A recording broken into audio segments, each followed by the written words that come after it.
I'm the world's worst person on keeping going with the projects that I have. There are very few projects that I've ever done in my life that have actually carried on through to the end. Obviously things like school and stuff I haven't quit halfway through, but I just always find it difficult to find the momentum to just, go ahead and do something. Partially to do with the fact that I'm a horrible procrastinator and there's about 100 different things I would more rather do than actually doing something that I need to do and be productive about.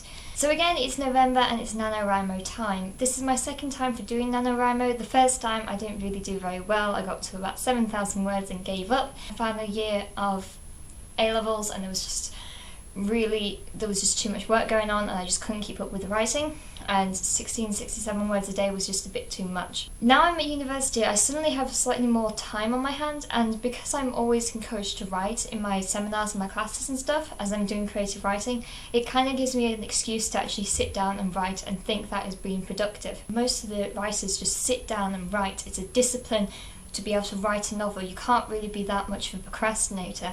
Some people think that writing as a profession sometimes just includes, sitting down at the computer and just be like, inspiration, please.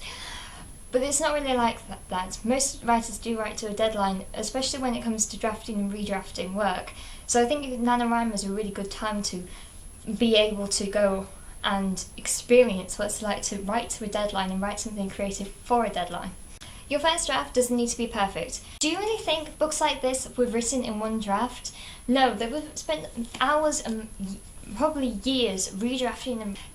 This draft is not your final draft. You will redraft and redraft and redraft, and you will realise that most of the stuff that's in the books, most of it will come out and there will be new things and better things that you'll be able to add into it. NaNoWriMo is a time to basically just say, I'm just going to write. I don't care that my sentence structures aren't perfect, I'm just writing. I will get back to redrafting later. You just type on your keyboard until something sensible comes out of it. NaNoWriMo is a good time to just look at your work and think, okay, I suck at what I'm doing. Maureen Johnson always said that sucking at your work is one of the best things you can do. You have to dare to suck. I know how that sounds. I spent the first 4 days in NaNoWriMo writing a 5,000 word story, and now I can't think of any ideas and I just can't get anywhere with it. So instead of thinking, okay, that's my NaNoWriMo finished for this year like I did last year, I'm just going to start a new one. So it is the 6th day, so I started again my NaNoWriMo, which probably isn't a good idea as my first novel, it still said that I would finish in November. At the moment it's saying I won't finish until March. It's a completely different thing. The first one was a fantasy novel that took a lot of time and effort in thinking of places and just extravagant settings and stuff. And my second novel is about the two things I know most about, chick flicks and Formula 1. So it's a rom-com about a Formula 1 driver falling in love with her teammate.